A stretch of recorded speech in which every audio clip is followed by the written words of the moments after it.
for me it's the first time I've seen this, and it's given me a lot of clarity actually.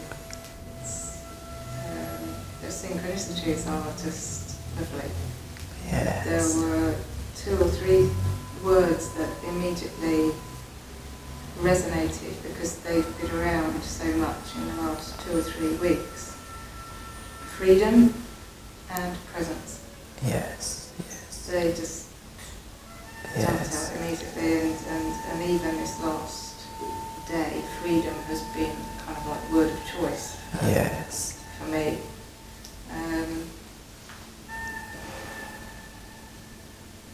Yeah, it's interesting to just know sort of where I was. Yes. And now where. And what is the next step? What the next step is, yeah. And you see that in so many people who do spiritual practice, they mature within the unconditional love. And it is the yin and yang, yes? There is the white or the light and the darkness or the fear. The yin and yang, the duality. So even majority actually of the spiritual people, they mature in 500s because they fully embrace the light and love, and then they start embracing, when they're more mature, the negative sides of them. But they're still embracing the yang side, the yin and yang, the duality. And still there's no freedom in it. It's limited, basically it's a limited freedom. And stepping into presence is stepping out of duality.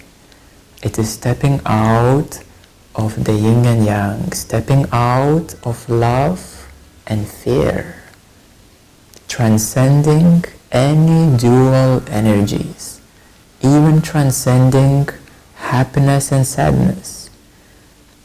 Any dual energies, any opposite energies are transcended in presence. And in presence, then we attain wholeness. Yin and yang, and then we transcend and we become whole. We actually become everything.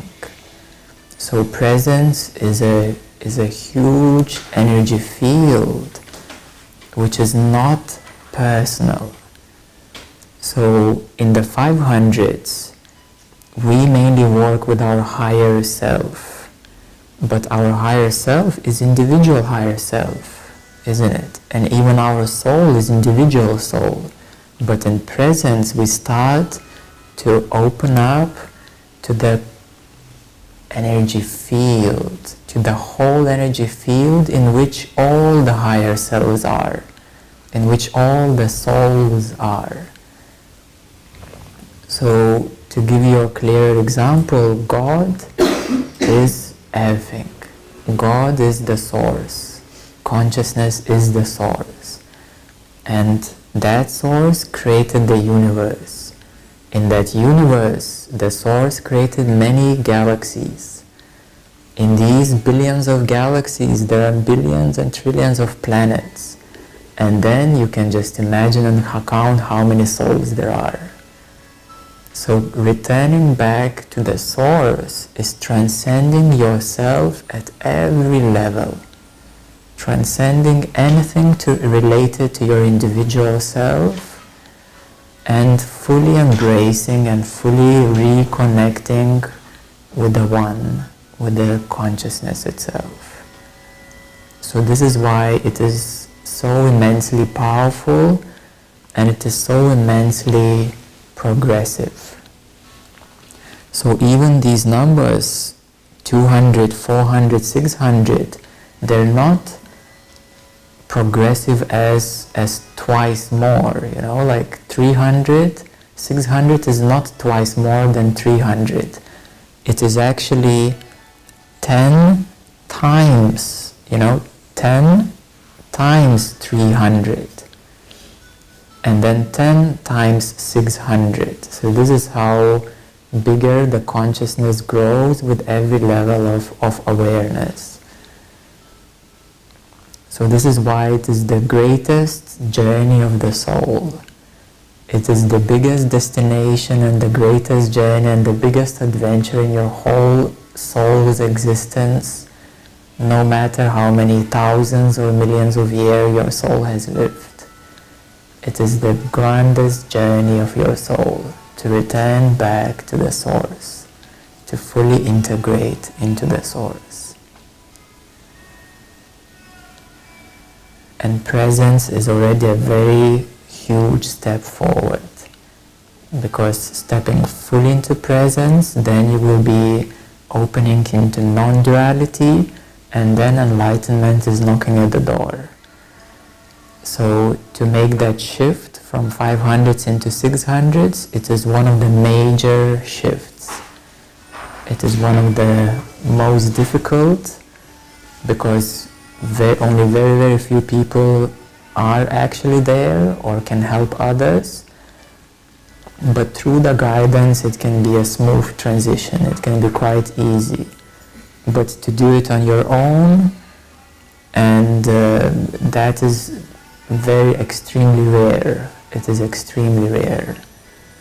Because to open up to light and love, it is fairly easy. There are millions and millions of people who have opened up to it through many practices. But to rise into presence, there are only a few thousand people who have actually made it there. And that requires a very precise guidance, because it's so subtle and so ungraspable. So only through very precise guidance, then you can grasp that subtleness. It is not something which is like extremely difficult, but it is extremely subtle. So this is why it is so difficult. You know, like teaching about silence. You know, it's so easy to teach with words and, you know, to make some noise. But to teach with silence and to transmit energy is much more difficult. So as you go higher and higher, it becomes more and more subtle, because you tap into more and more subtle dimensions of reality.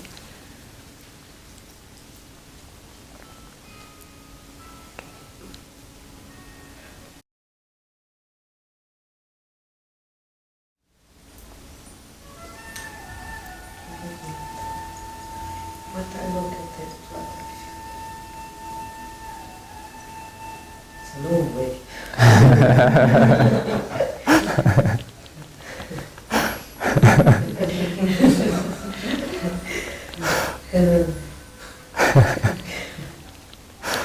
Yeah, that's what I feel. And then I try to allocate myself and reach Where you would feel yourself at, where I yes. feel myself. And I have been higher before. I have come down a bit. So it's like you say, it's like a vortex, yes. And then you go up again and then you come down again. Yes, yes. So, yeah. Still have a long way to go. Okay. But even that recognition is also already an awakening. It is already seeing that there is so much more potential. There are so many more things to be discovered inside you. So that can always be seen as a way of how many more good qualities there are inside you. How many more good virtues you can open up. So this is what gives a realization that you actually, and everyone as you're looking at it, it's all about you. Yes, it's all about you. So it's actually your journey. It is your journey towards your perfection. And it is about you becoming the best possible version of you. So many times when we look at other teachers, at other spiritual masters, we we compare, you know, and we say, oh, I'm never gonna be like him or like her. But we need to realize that you don't have to become like him or like her. You have to become the best possible you. So that is a very important realization.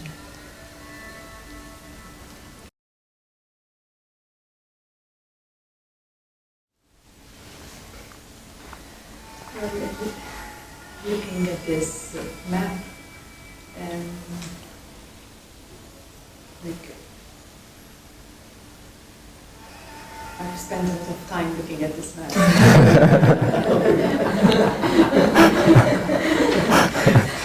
Maybe wrote it. And there's so much in it,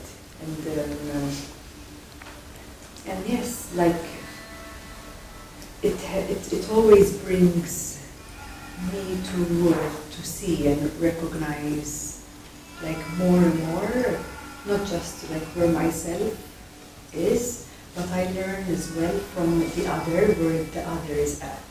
Yes. So this like kind of helps me a lot. Yes, yes. So each time I recognize the other, where he or she's at through this map, it brings more insight always. Yes, So yes. I'm growing more and more in much deeper depth through understanding this map. And as you said, like seeing what's happening outside of me, that also brings deeper insight within me. Yes. And when we fully understand this map of spirituality and consciousness, we start to understand other people. It is not only about you, you are most important, but then understanding others. Because so many times our suffering is created because of not understanding others. So many times we don't know why this person said like this or like that, or did they really mean it, or you know, what's the reason behind it. And gaining the clarity, then we gain a realization and understanding about others. We start seeing where our friends are suffering, you know, what are their problems, what are your parents' problems, and what are their good qualities. And then you come to realize how can you actually help them. Because many times we experience this beautiful feeling of love, and then we go out and start hugging everybody, and then the friends say, you know, then your friends say, you know, something's wrong with you, you know. Or your parents say, you know, I don't know what you're doing, you know, but that seems crazy, you know.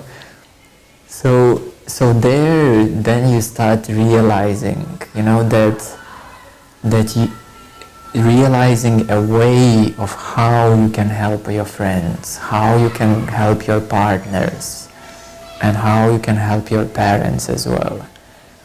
And you know, so many times we try to help, but it doesn't work. Why? Because we don't know how to help. This is why it doesn't work. If we know how to help, and then we need to find the way that is effective, the way that actually works and makes a change.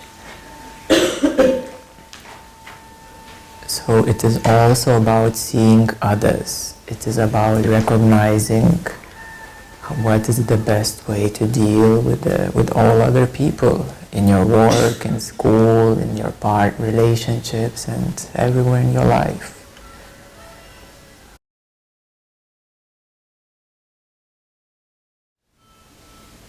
Actually, when I first looked at it, what stuck out for me was understanding and inner wisdom. Yes. Like, what's the difference between the two? Yes, that's a good question. So basically our mind functions on different levels in terms of receiving and processing the information. So if we look at the surface, there is information. Then when we look at that information, we start to understand it. So there comes a understanding of information. Then there comes another level of meaning. We not only understand, but then we understand the meaning of it. It's a deeper level. And going deeper than that is just the insight and wisdom.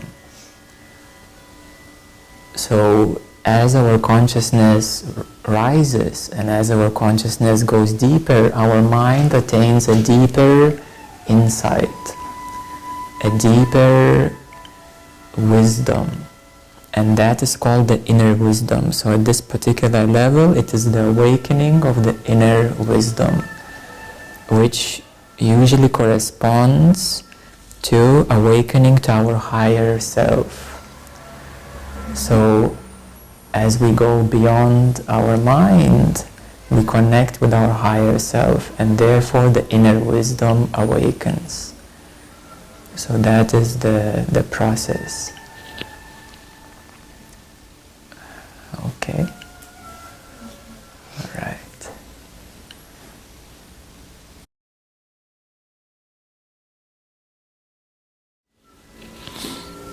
So say you were, or let's just say for the fun of it, you are at level 400 self-realization wise.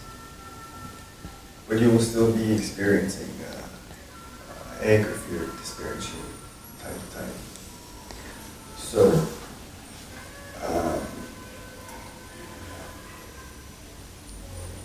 what does it really mean? I mean, level 400 understanding.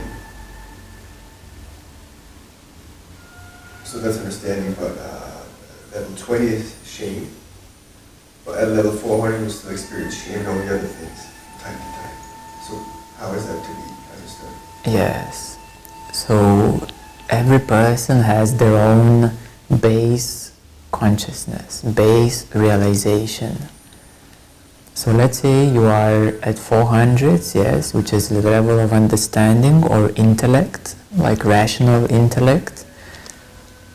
But there, this is your normal state of being, yes? Being in this understanding and intellect, like rationalizing everything, seeing the world through the rational eyes. But when you have a difficult moment, suddenly you get into a big argument, and yes, you will experience the lower vibrational emotions for the time being. But then, give it an hour or so, and you're back to your normal self. But then, when you meditate, and let's say when you do some practice or you meditate, you rise higher.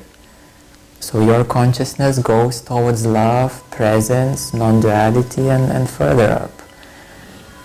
And so this is how it goes. If you would spend most of your time, let's say you're in 400s at intellect, but your whole environment is based on fear, then you want it or not, your vibrations will start going down. If you don't do anything to balance yourself out, your vibrations will go down. But on the good side, if you are in 400s and then you do a lot of meditation, a lot of energy work, your vibrations are going up. So what that means is that as you're going up, the more time you spend in meditation, the more time you spend in energy work, in a higher vibrational state, the quicker you rise up the consciousness and you establish yourself permanently at a higher state of consciousness.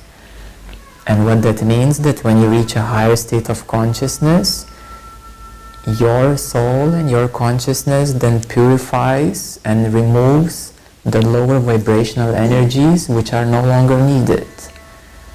So the soul and consciousness always purifies at the bottom and always rises to the top. So it's like a vortex, yes? And the higher you go, the more you have to purify, and then you establish more permanently at a higher vibrational level. But then, the good thing is that as you mature more and more and more, above 600s and 700s and so on,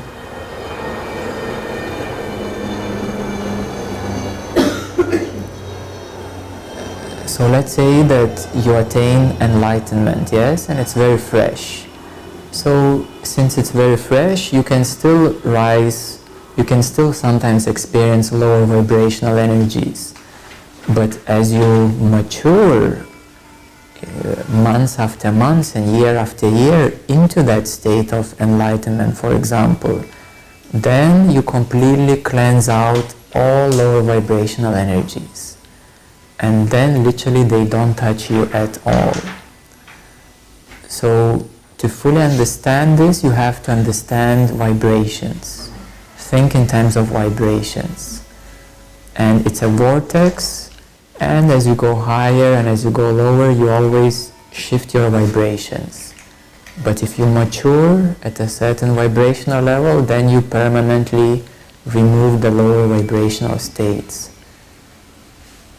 And even your physical life permanently starts shifting around you and starts to resonate and reflect your vibrational state.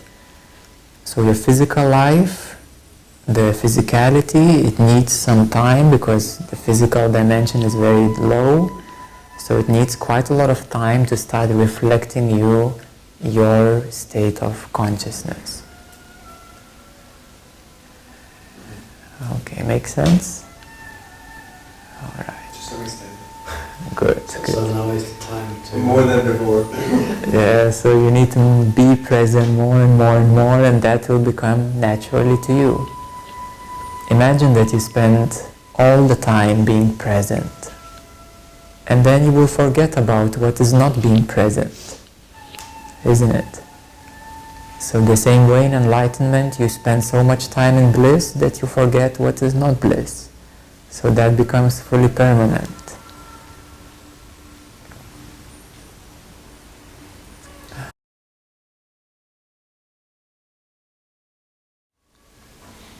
I think you had said last time, but I can't remember.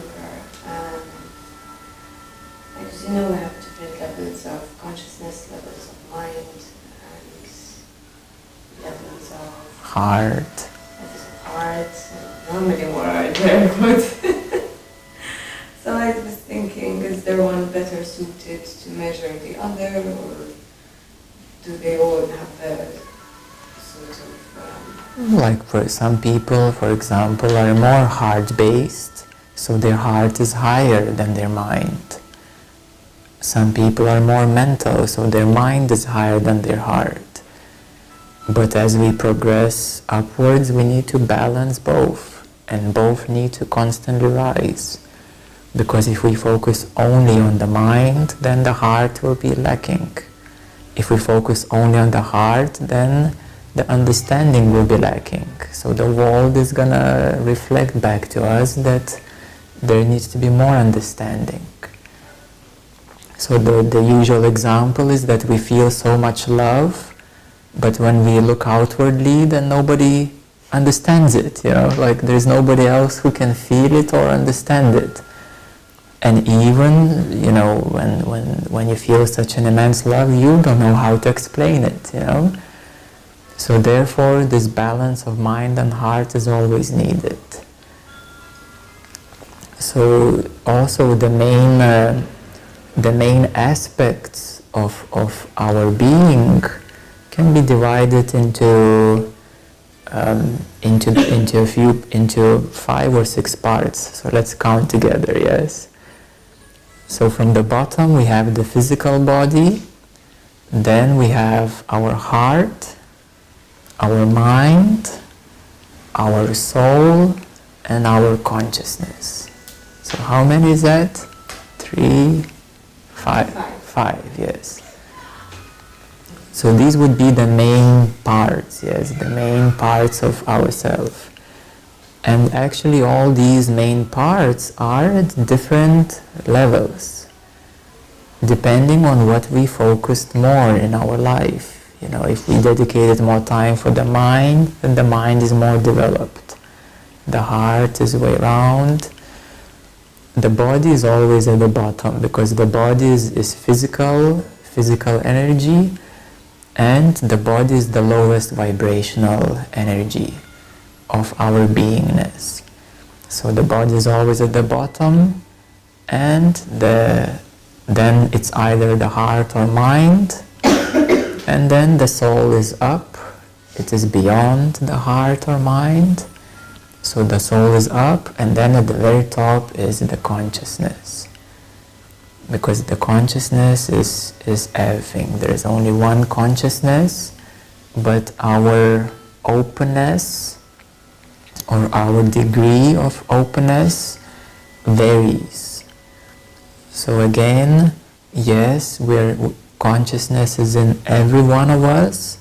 So like saying God, that is in every one of us, but the degree of openness towards consciousness or towards God depends on you, on a person. So in spirituality, this is what we do. We come closer and closer to God.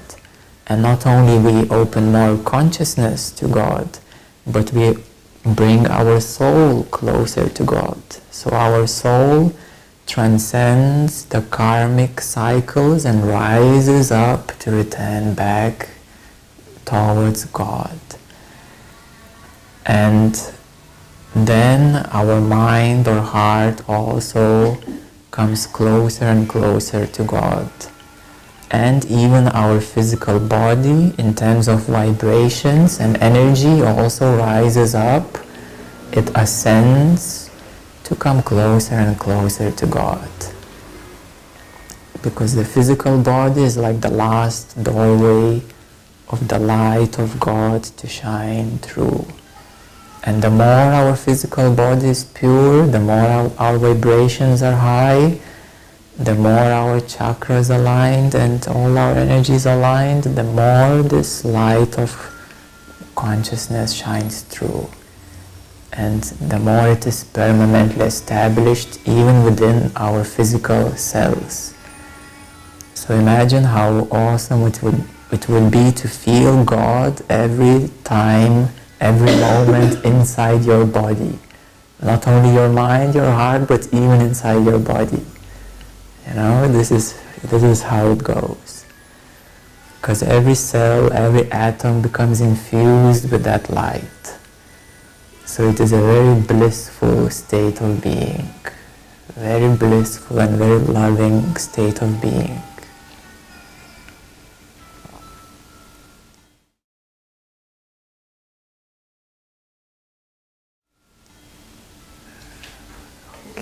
Do you know in which dimension the angels are? Yes, so in the middle you see there are dimensions, yes? At the bottom part is the third dimension. This is where humans are. This is where we are as a human species. The fourth dimension is the realm of spirits, astral dimension. And angels reside at the fifth and higher dimension. Angels are beings, higher beings, star beings or higher beings. They have wings because it was depicted that they have higher powers. Some of them do have wings, some of them don't, but they still, all of them have higher powers. I was reading during Virtue's book, she gave a free ebook. She said now because even they do have wings, so I must recognize them because they put wings and years later they were depicted without at first. But now that's our Western recognition. Yes, the wings of angels were depicted in the Middle Ages, in Christianity, where they knew that angels exist, but they didn't know how to depict them. So as they were looking in the sky, the wings were associated towards freedom. You know, in Middle Ages people couldn't fly, they didn't have planes yet. So they always were fascinated by the birds, that they can fly in the sky and have this freedom. So they depicted angels as humans with wings who have these higher powers to fly in the sky.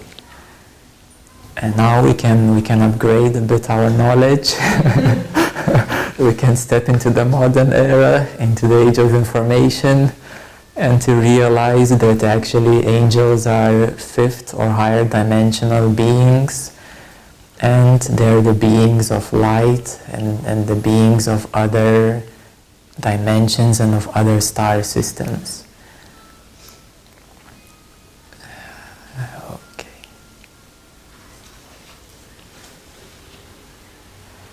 I don't know why, but for me the inner love is the one who pops out again. Yes. Yes. So this is where your heart is already resonating. It says, I want to go there. I want to open that. Yeah. But if the angels are there, can I still get there? When you open your heart fully, you connect fully with the angels. Yes. You see, everything is connected. Everything is related. Yes, the full opening of unconditional heart is the opening to heaven. Because at that moment, our soul actually goes to heaven. Okay.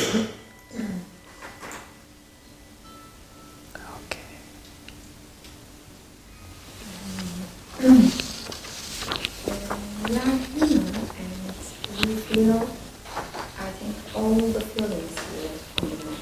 Yes. I can feel, inner love at the same time. I can feel the shame. And how can I understand my max level, Yes. which level is really good for me? Which combination? All of them at the same time? Or I don't Yes. understand, Okay. It is working with your heart, and with your heart it is opening a deeper love, a more fundamental love, because there is, like in front of you, there is a bit of emotional unclarity, emotional uncertainty, and yes, you can experience the middle things and the bottom things, but the top things are you haven't yet tapped into, because they're present, they're bliss, they're total freedom. Maybe just for a few moments you could glimpse into that. So the way is to start working with your heart and to start awakening your energy, because your energy body, your inner body needs to start awakening. Your chakras need to start awakening. And then they will be opening towards a higher vibrations, yes? So you need to rise your energy to higher vibrations so that you can enter a higher state more fundamentally. And that we do here in the meditation evenings. We do through one-on-one meetings. During the private meetings, this is where I help individually to make these huge changes, to make these most important changes. And also we do a lot of energy work during the retreats, which is the next one is a silent retreat, and we will do a lot of work there as well in 2 weeks' time. So it is not only meditation, just to sit down and to spend 20 minutes or half an hour. No, it is the right meditation in a right way with the right energy, and it brings 10 times more results than simply putting up your headphones and spending just 20 minutes just chasing your thoughts to the left and right, So there is well, at the beginning you need a teacher to help you out so that you experience it and you go on the right path. And once you get to know and once you learn, then you can do even on your own many practices. Yes. Well, this is my first time I see this map. First thing came into my mind is where I am, where am I?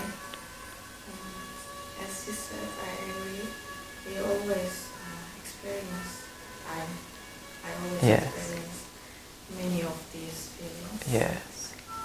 So, I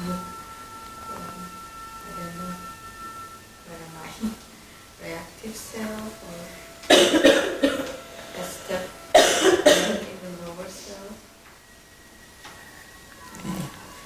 Yes. Yes, it is there also. We have ways, like I can actually, but this requires more time. So that we usually dedicate in a private meeting some time to see exactly where you are, like your heart, your mind, your soul. And by knowing this, then I know exactly how to help you. So then it becomes very easy, and the change is very fast. So you can grow and change very quickly. So this is why it is also important to know exactly. The more you know, the better. So knowing the truth is always the best thing, isn't it? Sometimes we say, oh, I don't want to know the truth, or sometimes we imagine one thing or another, and then we kind of float around, we are uncertain, we are doubting, we are not sure, or we even feel lost. But as soon as you know exactly where you are, then you know exactly what to do. It's like having a map, a GPS. Yes, yes.